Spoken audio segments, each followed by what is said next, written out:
帝君，这次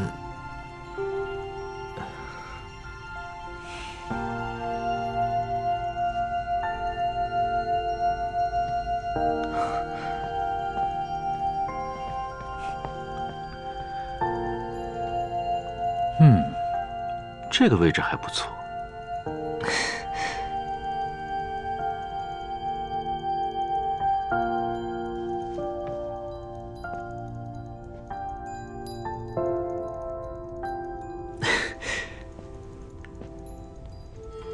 帝君，外头凉风正义，凤九殿下的书桌可能太偏，吹不到凉风。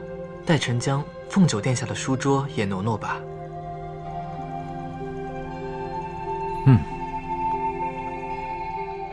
挪挪也好。是。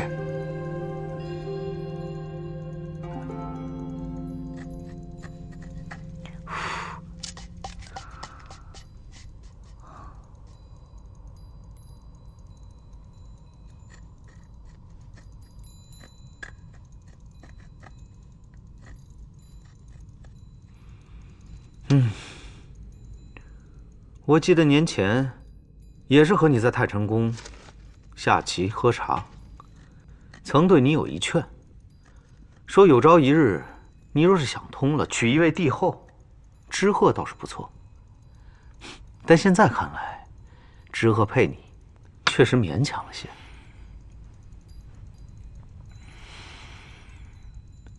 我这个义妹心底原本单纯，我又受恩于她的父母，不免事事照拂。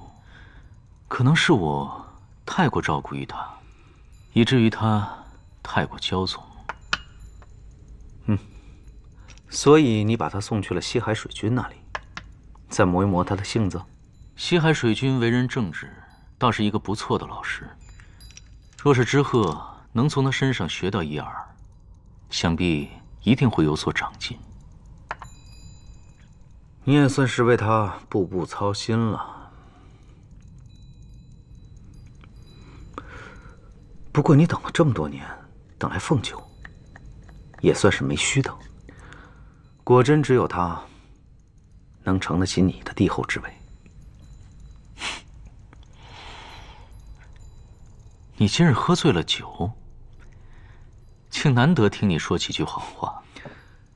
酒倒是没喝，只是从程昱那里听说了一桩事。哦。程昱当初问凤九，问他做剑侠一事为何不找你代劳，他却回答说，凡事要靠他自己，不想靠着你徒长成一废物。当时我只是觉得，这只是他的一番场面话，小姑娘嘛，总是希望有人宠着捧着，但你未曾帮他，他却真的没有什么。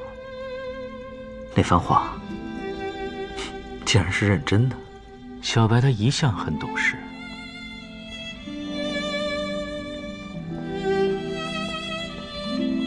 帝君，三殿下，何事？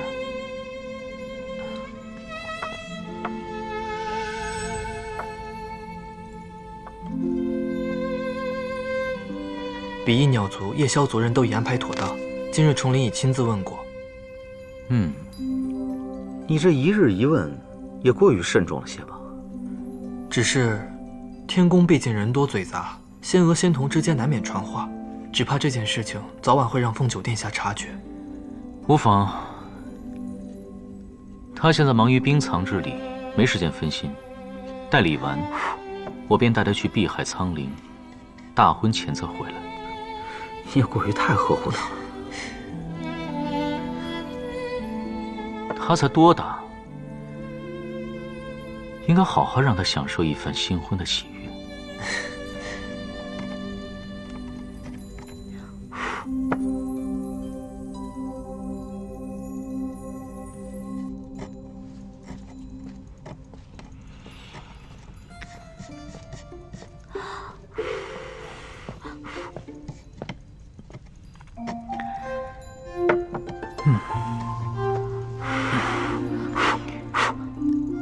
糕点吃不吃？不吃。有粥喝不喝？不喝。喝呀，好。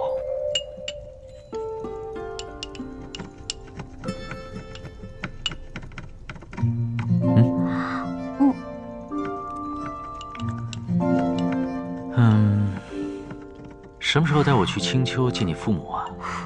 待我说服我家姥姥和我爹爹之后。我怎么把心里话说出来了？帝君不会生气吧？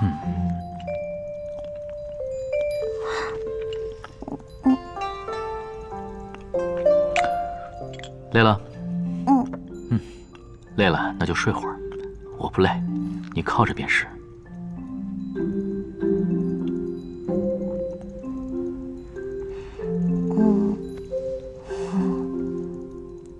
你先暂且委屈几日，等我说服我家姥姥和我爹爹之后，我就带你回青丘。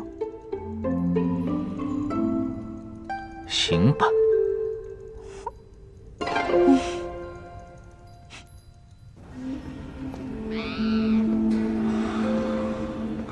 魔君，一连几日，魔尊为了吸收功力，天天折损100名弟子，属下怕如此下去，魔族就要灭族了。我又何尝不知呢？但魔尊金口一开，如若我不执行，只怕是连我这条命也没了。魔君恕罪，请容属下说句不敬的话。恕你无罪，说吧。以属下之见，魔尊一意孤行，怕是魔君的心愿，魔尊并没有放在心上。你的意思是，如若魔尊如此下去，魔族的根基不在，万一届时神魔大战，或者魔尊血性大发，我们倒不如从外族人下手，骗得人手攻击魔尊，这样还能保得我魔族一时周全。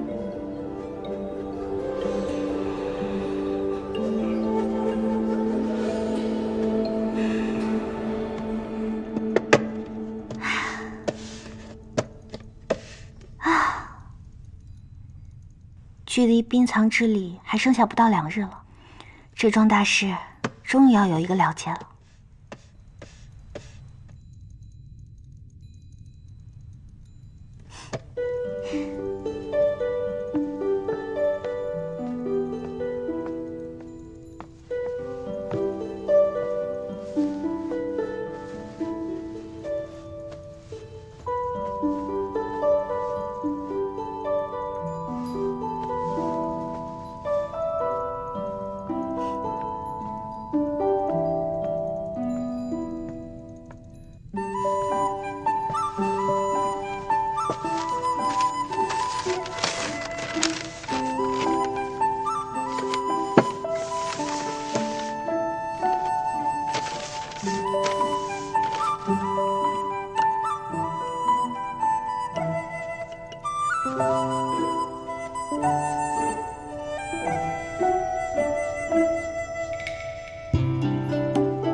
我记得苗阳的活你早就做好了。这么晚了，你还在画什么？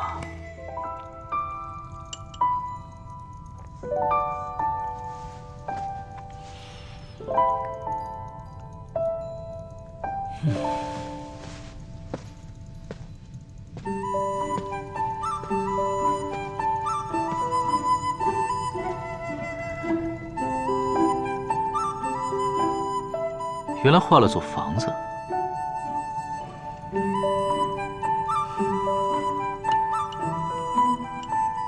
怎么不说话？剑匣已经完成了，我一时睡不着，所以就描个图来看看。其实，姑姑留在青丘的狐狸洞，我住不习惯，我早就想在外面的竹林盖一个小竹楼了。而且这个图以前描过，只是没有你跟小狐狸崽子的卧间，所以我想要重新描一遍，让米谷给我盖一栋。虽然你1年之中在青丘可能只有半年留宿，可是我觉得这间是给我的。我倒是挺闲，太晨宫和青丘都没有太大所谓，可以一直常住在青丘。但我以为我是宿在你房中，为何又给我另置了一间？这就是我考虑的周到之处了。万一我们吵架了，那你要住哪儿啊？没有卧间，难道你要睡书房啊？我觉得，我再如何惹你生气，你也不该将我赶出去。先不聊这些了，这些都是细枝末节的事情。现在最重要的呢，就是要想一想，到底要给狐狸仔留几个房间备着。你觉得留几间好？留几间就是生几个，是这个意思吧？那留一间就够了。可是我想要留2间，因为狐狸仔要有2只才热闹的。可是呢，我又在想，如果说他们2个人玩得亲，就不亲我这个娘了，到时候不同我玩，我该怎么办？那就生2个。这张图你也不用动了，把我的那间给他们，就这么定了。可是，我还没说完呢。不睡觉，哪里来的小狐狸崽子？可是我的剑匣你看了吗？我做得好吗？看到了，做得非常好。你得去补一补觉了。好了这么多天了，你不累吗？可是，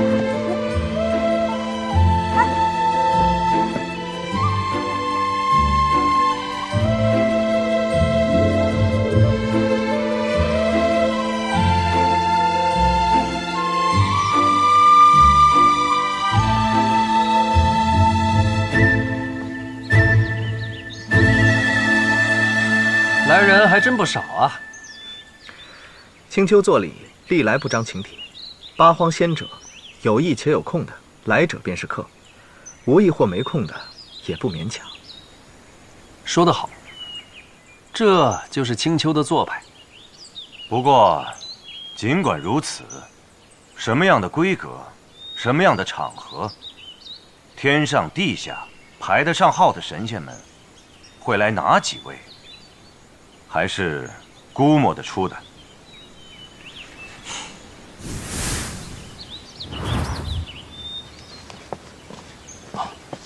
帝君，帝君，请坐。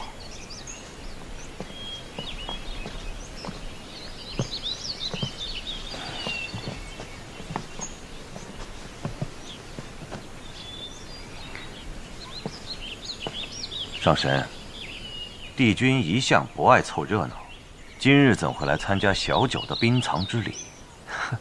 这个嘛，日后自会分享。这冰藏之礼可有什么讲究？今日啊，凤九殿下将提着刚铸成的何须剑，穿过此阵法，过得了才能踏上百棘草阶，藏剑于圣峰中。若是过不了，就得重新占卜，待100年之后再行一场冰藏之礼。此阵法何人所设？这阵法是在冰藏之礼开创之初，由白纸帝君亲自种下的法术。待礼台开启之时，法术亦自动开启，合成难以预料的法阵。既是白纸帝君亲自所设，想必不比等闲。这桩礼之所以盛大，是因为他对新君的严苛。若是输了，在这之前100年间铸剑的心力全毁不爽，还丢人。以小白要强的性子，难怪他要连夜通宵了。你算是有眼福的，能亲眼见得凤九的冰藏之礼。他们青丘着盛装行重礼的机会很少，一生中最重的一场礼，也就是这个时候了。前些日子，叶华那小子同我喝酒，言语中十分遗憾，未能亲眼见得白浅上身的冰藏之礼。他只能从典籍中的字里行间去想象他当年的模样。你说，小白他刚出生时是什么样子？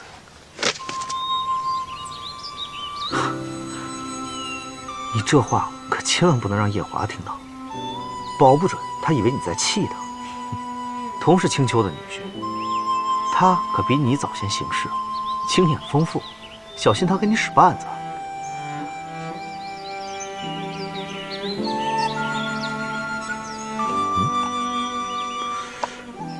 你手里拿的是什么？你说这个，小白给我做的零嘴，怕日头晒化了，拿琉璃盒子封着。啊，哎，人家今日要在八荒成千上万的仙者面前尽大礼，你竟然令别人给你做零嘴，你是否无耻了些啊？你可不要冤枉我。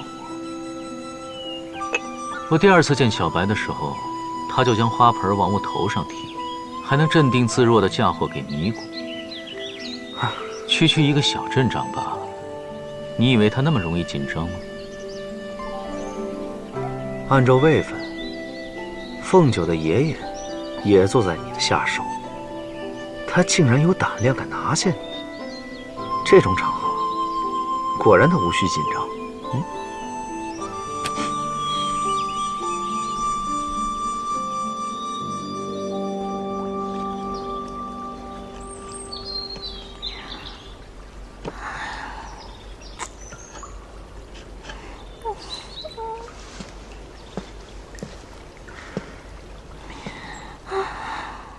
你既已准备妥当，以你的功力，应付冰藏里的几个阵法，应不在话下。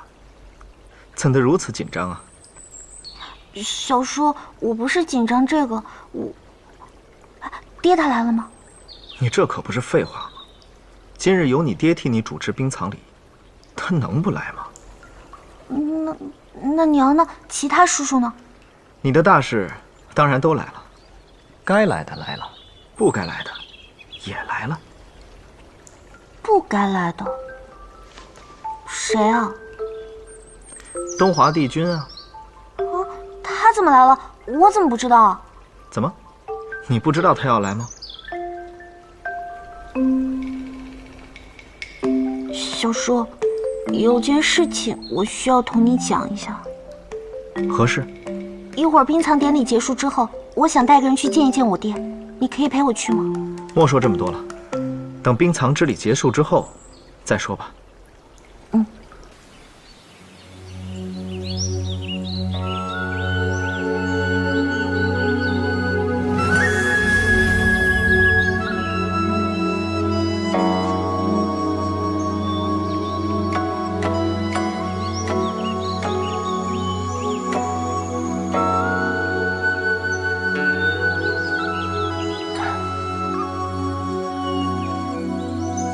时辰已到，请各位仙者静心观礼。冰藏之礼，现在开始。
就这么打着慢慢拖时辰，肯定是无法破阵的。爷爷施下这个阵法，虽每一回生出的法阵都不尽相同，但结阵的先者始终是10人。这么说的话，那多出来的众人之影，只可能是幻影。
这在大庭广众之下，跟自己心仪的人眉来眼去，这种勾当我竟没干过，真是枉担一个情圣的名号啊！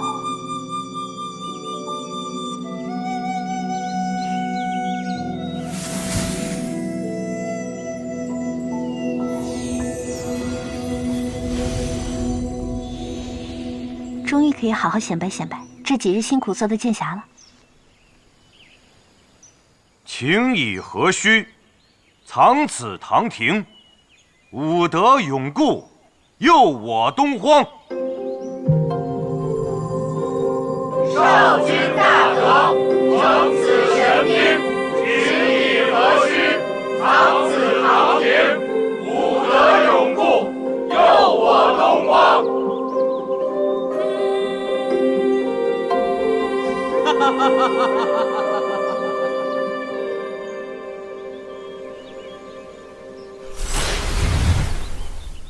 哎呀，真是一个诸神共享的盛宴呢。不过依在下看来，凤九殿下这次的冰藏礼好像少了一个步骤。聂初隐此时出现在这里，说这么一番话，摆明是来踢馆的，不知道青丘如何应对。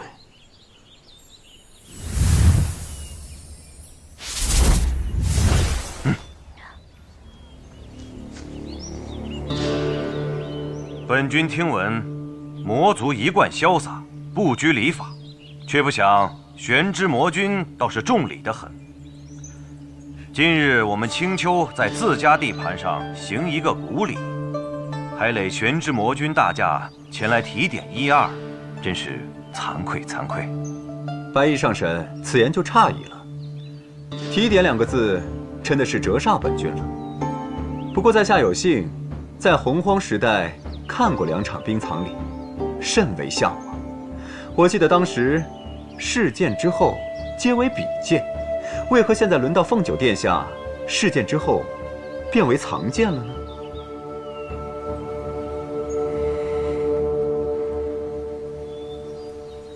怎么回事？我听闻青丘的冰藏之礼确实有比剑这一环节，同辈的仙者们皆可挑战新君，输了到无妨，赢了可以得新君一个许诺。那为何近来的冰藏之礼却取消了这个环节？我听闻白纸帝君之所以定下这个环节，是为了激励白家的子孙自小修习，在同辈之中拔得头筹。可后来轮到了白浅女君时，帝后可怜她是个女儿身，就天天跑到白纸帝君面前去哭。白纸帝君后来也生出了一丝恻隐之心，就将冰藏之礼中比剑这一环节自动取消了，且默认今后青丘若再出女君，也可自动取消比剑这一环节。既是如此，聂初吟今日前来比剑，岂不坏了规矩？可惜就是这事儿并没有载入青丘的礼册，也做不得数啊。他今日前来，还能捞上一把，于情于理你还说不了他什么。既然青丘的冰藏礼法则未变，就该有一场比试。一直听闻凤九殿下剑术出神入化，在下想与凤九殿下切磋一二。即便该有一场比剑，魔君与小女也当不得同辈二字，又何谈切磋？还请魔君自重。白衣上神此言又诧异了。在青丘，凤九属于孙辈，在下也是第3代魔君。那这样看来，我和凤九属于同辈了。白衣上神，在下最新剑术，诚心想与凤九殿下切磋一二。我是魔族的人，但也是输得起的人。难道凤九殿下是神族的人，却是个输不起的人吗？